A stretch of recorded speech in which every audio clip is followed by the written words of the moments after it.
Shivoham, Shivoham, Shivoham, Shivoham, Shivoham, Shivoham, Shivoham. Guruji, during any festivals, should we follow the old traditional methods of puja, or can we just do the Srividya Sadhana? What is the significance of our Hindu festivals?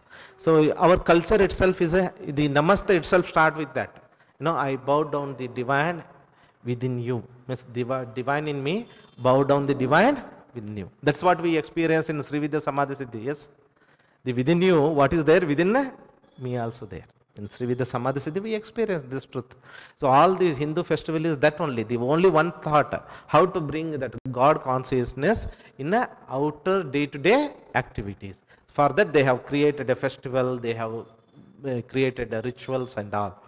So, but you know that all the scriptures, Patanjali Yoga Sutra, everything, they give an order. From outer rituals, you go to the inner meditation to Samadhi, Samadhi to darshan of the truth, realization of the truth. So, these festivals are good. If you want to enjoy, enjoy it.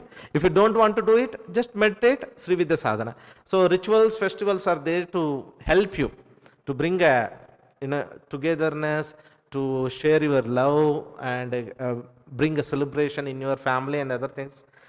But if your meditation, it's an advanced level. Sadhaka means you go beyond the festivals, rituals. So it is not mandatory for you, but you can enjoy. These festivals are so beautiful. Enjoy with a Divine Mother consciousness. Shivoham, Shivoham, Shivoham.